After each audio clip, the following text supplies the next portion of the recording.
Poštovani gledalci, želimo vam dobroveče. Predsjednik Republike Srpske Milorad Dodik rekao je da je trgovina narkoticima, pored terorizma, najveća prijetnja za bezbjednost u Evropi. Ministar spoljnih poslova u Savjetu ministara Elmedin Konaković je zaštitnik i politički pokrovitelj jednog od najvećih narkoklanova. Ne znam da li je Konaković obavijestio komesare Evropske unije i evropske ministre da je SDA pokrenula postupak za njegovu smjenu upravo zbog tih veza. Napisao je Dodik na društvenoj mreži X. On kaže da je Konaković vjerovatno prećutao i da se njegovo ime nalazi pri vrhu piramide korisnika Sky aplikacije koje je dešifrovao Europol. Klub poslanika SNSD-a u predstavničkom domu Parlamentarne skupštine BiH neće prisustvovati sutrašnjoj hitnoj sjednici na kojoj će jedina tačka dnevnog reda biti smjena ministra inostranih poslova u Savjetu ministara Elmedina Konakovića, izjavila je za Radio Republike Srpske šef kluba Sanja Vulić. Vulićeva je u obrazloženju naglasila da SNSD neće učestvovati u radu ovog doma dok ne bude izabran srpski član kolegijuma predstavničkog doma Parlamentarne skupštine. Bez obzira što je to na našu inicijativu, mi nećemo učestvovati u radu koji je neustavan i nelegalan, jer nema srpskog člana kolegijuma. Ukoliko se nastavi praksa neustavnog i neposlovničkog zakazivanja sjednica, mi ćemo biti prinuđeni da potražimo pravne mehanizme zaštite, rekla je Vulićeva. Svijet u kojem danas živimo drastično se razlikuje od onog od prije samo jedne decenije, a za 10 godina ovaj današnji svijet izgledaće kao daleka prošlost, poručila je srpski član i predsjedavajuća predsjedništva BiH Željka Cvijanović nakon obraćanja na svjetskom samitu vlada u Dubaju. To znači samo jedno, da moramo da idemo u korak sa vremenom, da jačamo institucije i modernizujemo upravljanje, da ulažemo u obrazovanje i inovacije, da unapređujemo saradnju i partnerstva kako bismo očuvali stabilnost, obezbijedili održiv rast i razvoj i bili u stanju da se izborimo sa svim predstojećim izazovima, navela je Cvijanovićeva. Budućnost koja dolazi, kaže Cvijanovićeva, nije sasvim predvidiva, baš kao ni izazovi koji će se u narednom periodu naći pred nama, ali vjeruje da će na raspolaganju imati dovoljno savremenih alata za njihovo prevazilaženje, kao i znanja da ih na najbolji mogući način upotrijebimo. Cvijanovićeva se obratila danas na svjetskom samitu vlada u Dubaju u okviru panela na kojem je bilo riječi o značaju inovativnog upravljanja za očuvanje stabilnosti, unapređenje rasta i saradnje. Predsjednik vlade Republike Srpske Radovan Višković izjavio je Srni da Republika Srpska i Srbija prvi put ove godine zajedno obilježavaju Sretenje Dan državnosti, čime pokazuju da je srpski narod jedno tkivo, isti organizam i da nijedna granica ne može biti granica kad u srcima ne postoji. Višković je istakao da se ovaj značajan datum za sve Srbe gdje god žive obilježava nizom manifestacija u Republici Srpskoj i Srbiji. Na taj način prelazimo sa riječi na djela i ispunjavamo jednu od odredbi deklaracije o zaštiti nacionalnih i političkih prava i zajedničkoj budućnosti srpskog naroda koju smo prošle godine donijeli na Svesrpskom saboru u Beogradu, rekao je Višković. Prema njegovim riječima, 15. februar jedan je od najznačajnijih datuma u istoriji srpskog naroda jer predstavlja slobodarsku tradiciju.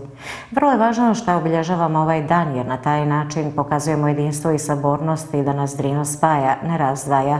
Kada kažemo sabornost i zajedništvo, to znači da smo ujedinjeni i kada slavimo, ali i kada tugujemo i prolazimo kroz teške trenutke i iskušenja, tu smo jedni za druge, poručio je Višković. On je naveo da se ove godine Sretenje obilježava po sloganom Sabornost i ponos, koji jasno simbolizuje ciljeve srpskog naroda da bude saboran u vremenima prepunim teških izazova, ali i neizmjerno ponosa na dostignuće predaka. Republika Srpska ove godine prvi put obilježava Sretenje, što je od velikog značaja za sve nas. Srbija je matica za sve Srbe i zbog toga potrebno je da nas okupljaju ovakvi veliki datumi, da iskazujemo sabornost i da svima pokažemo da među nama nema razlika i da ćemo uvijek biti jedni za druge, rekao je Višković. Na osnovu zaključka sa Svesrpskog sabora od 8. juna prošle godine da Sretenje, 15. februar, Dan državnosti Srbije, bude i Dan državnosti Republike Srpske i da se taj datum ujedinjeno i zajednički proslavlja, Republika Srpska će ove godine prvi put ovaj dan nizom manifestacije obilježiti i kao svoj praznik. Na Sretenje 1804. godine počeo je prvi srpski ustanak, bio je to začetak novovjekovne srpske države i obnove njene državnosti. Na taj dan 1835. godine u Kragujevcu donesen je prvi ustav Kneževine Srbije nazvan Sretenjski. Više od 4.000 građana Republike Srpske, Srbije i Crne Gore, kao i Srba iz Amerike, Kanade, Njemačke, Švedske i širom dijaspore, potpisalo je peticiju na internetu kojom zahtijevaju poštovanje ljudskih prava prvog predsjednika Republike Srpske Radovana Karadžića, koji se nalazi u britanskom zatvoru Albani. Potpisivanje peticije koje je trajalo 7 dana završeno je danas, a svi potpisi biće predati Karadžićevim advokatima, navedeno je na sajtu peticije. Peticijom se traži da Karadžića vrate u pritvorsku jedinicu Ujedinjenih nacija u Hagu ili prebace u neku drugu državu u kojoj će dobiti adekvatnu medicinsku pomoć, nakon što je Karadžićeva kćerka Sonja upozorila krajem januara da on trpi užasne bolove koji ga sve češće vode u polusvjesno i nesvjesno stanje, te da se ponovo dešava otvoreni pokušaj njegovog ubistva. Na pitanje Crne da li će mehanizam za međunarodne krivične sudove u Hagu preduzeti bilo kakve mjere kada je riječ o pozivima da se pruži adekvatna medicinska njega Karadžiću, iz mehanizma su odgovorili da nemaju slobodu da otkrivaju privatne medicinske podatke o bilo kome. Ali advokat Goran Petronijević izjavio da je mehanizam intervenisao kod vlasti zatvora Albani da Karadžiću bude pružena neophodna medicinska pomoć koja je izostala. Predsjednik Republike Srpske Milorad Dodik je podržao peticiju i istakao da je sramno to što se dešava Karadžiću u britanskom zatvoru, a direktor Univerzitetskog kliničkog centra Srpske Vlado Đajić rekao je Crni da su ljekari ove zdravstvene ustanove spremni da pregledaju Karadžića u tom zatvoru. Posebno nas raduje što će uskoro učenici prvog razreda osnovne škole sa područja Kozarske Dubice dobijati besplatan zdravi obrok, i to zahvaljujući subvenciji za ovu stavku koja se po prvi put našla u nacrtu budžeta. Rekao je to načelnik opštine Kozarska Dubica Igor Savković nakon usvajanja nacrta budžeta za 2025. godinu, a koji je inicijator uvođenja zdravog obroka za najmlađe osnovce. On je precizirao da se u budžetu po prvi put nalazi subvencija za zdravi obrok za učenike prvog razreda osnovne škole u iznosu od 60.000 konvertibilnih maraka, a pored toga i značajne stavke poput subvencija za nabavku udžbenika za osnovce od 120.000 maraka, subvencija za poljoprivrednika od 200.000 i privredu u iznosu od 110.000 maraka. Također imamo veća izdvajanja za sport, obrazovanje i kulturu, kao i sve druge vidove socijalne zaštite. Predviđeno je da se za sve vrste tih davanja iz budžeta izdvoji 1.293.000 konvertibilnih maraka, precizirao je Savković. On je istakao da su socijalna davanja iz budžeta opštine uvećana za 155.000 maraka u odnosu na prošlu godinu. U Skupštini opštine Kozarska Dubica juče je usvojen nacrt budžeta opštine za 2025. godinu koji iznosi 22.711.900 konvertibilnih maraka i za 46,1% ili 7.163.000 maraka je veći u odnosu na rebalans budžeta iz prošle godine. Nacrtom budžeta opštine prvi put ove godine obuhvaćena su budžetska sredstva Doma zdravlja Kozma i Damjan koja iznose 4.327.300 maraka, a planirani poreski prihodi uvećani su za 2.080.200 maraka, odnosno za 19% više u odnosu na rebalans budžeta 2024. godine. Odjeljenje za finansije opštine Kozarska Dubica donijelo je danas program sprovođenja javne rasprave o nacrtu budžeta opštine Kozarska Dubica za 2025. godinu u periodu od 11. do 17. februara. Postupak javne rasprave o nacrtu budžeta sprovešće se sa ciljem obezbeđivanja učešća javnosti kroz zainteresovane grupe građana, nevladine organizacije i korisnike budžeta opštine Kozarska Dubica u procesu donošenja budžeta i njihovom učešću u predlaganju primjedbi, prijedloga i sugestija. Primjedbe, prijedlozi i sugestije uzet će se u obzir za konačno utvrđivanje prijedloga budžeta opštine Kozarska Dubica za 2025. godinu, saopšteno je iz Odjeljenja za finansije. Nacrt budžeta je objavljen na internet stranici opštine i oglasnim tablama u zgradi opštinske uprave, a primjedbe, prijedlozi i sugestije mogu se dostaviti u pisanoj formi Odjeljenju za finansije ili na mail finansije@kozarskadubica.org. Pozivaju se budžetski korisnici, predstavnici javnih preduzeća, ustanova i mjesnih zajednica, privredni i društveni subjekti, nevladine organizacije, udruženja građana i zainteresovani građani da uzmu učešće u razmatranju nacrta budžeta opštine. Centralna javna rasprava održat će se u ponedjeljak 17. februara u 9 časova u velikoj sali Skupštine opštine.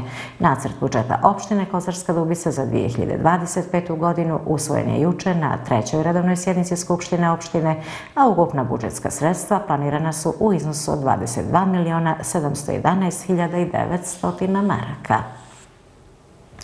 Republika Srpska će građanima uskoro ponuditi takozvane narodne obveznice po uzoru na ostale zemlje. Ko odluči da svoj novac uloži u ove vrijednosne papire u odnosu na ostale vidove štednje imaće bolju kamatnu stopu i kraće vrijeme za isplatu. Ova obveznica spada u grupu najmanje rizičnih hartija od vrijednosti na tržištu kapitala, izjavila je Snježana Rudić, pomoćnik ministra financija Republike Srpske u emisiji Drugi ugao. Nominalna vrijednost ove obveznice je jedna konvertibilna marka, a minimalan iznos ulaganja je 100 maraka. To može biti, na primjer, i 115, 515 ili 516 maraka, pojasnila je Rudićeva. Ovakav način mobilizacije slobodnih novčanih sredstava je najbolji način koji je do sada poznat, smatraju ekonomisti.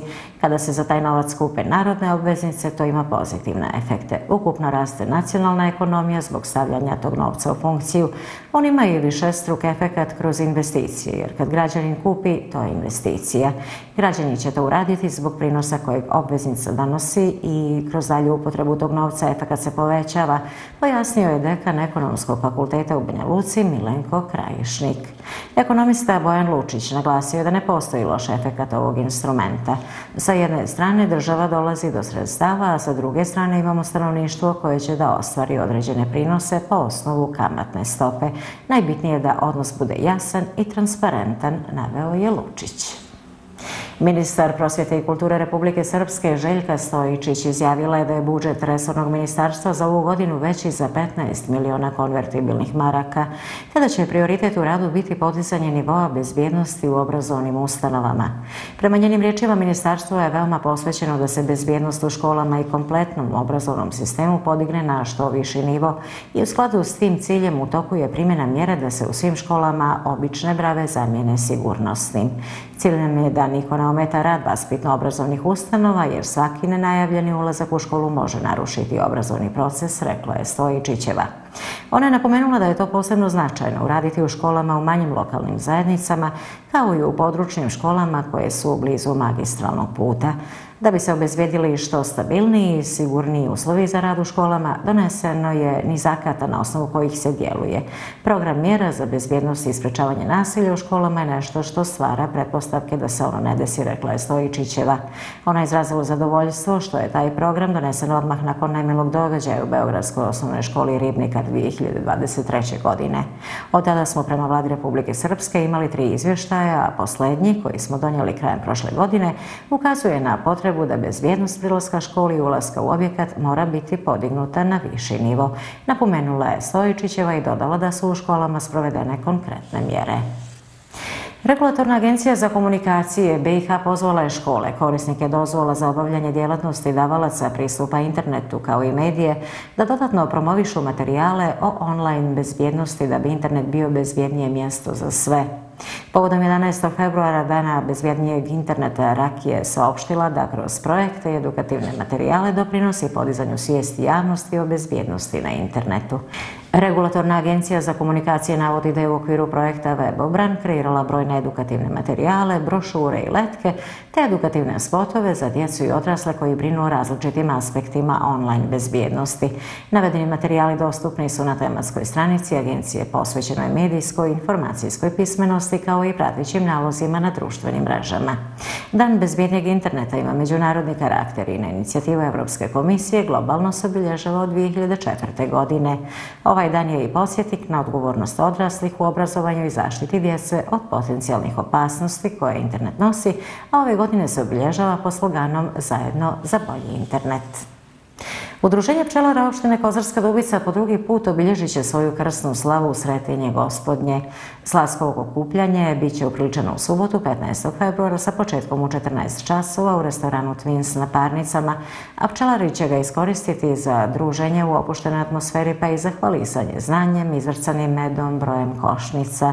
Dubički pčelari su tradiciju postojanja dugu 28 godina lani okrunili slavom, a Sretenje su odabrali zbog značenja koje nosi, odnosno zato što ono donosi sreću i blagodarnost svima pa i pčelarima.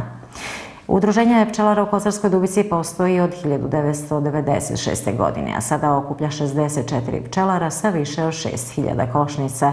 U udruženju su brojni pčelari za koje se sa punim pravom može reći da su napredni, savremeni, vrsni proizvođači meda i proizvoda od meda.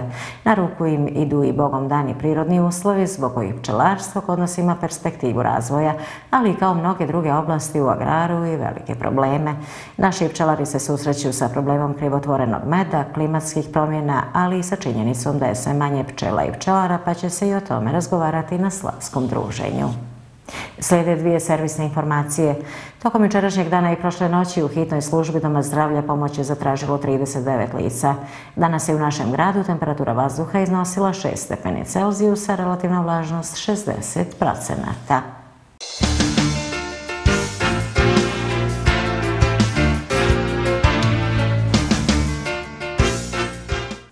U organizaciji šahovskog kluba Dubica pod pokroviteljstvom načelnika opštine u nedjelju 16. februara u našem gradu biće održan prvi Grand Prix turnir u šahu. Učesnici se mogu prijaviti do petka 14. februara do 21 čas putem telefona broj 065 065 285. Početak turnira je u 9 časova, održat će se u prostorijama kluba koje se nalaze na trgu kapetana Nenada Karana. Organizatori turnira pozivaju šahovske znalce da se prijave na prvi Grand Prix turnir šahovskog kluba Dubica. Poštovani gledalci, toliko u današnjim novostima. Hvala vam za pažnju.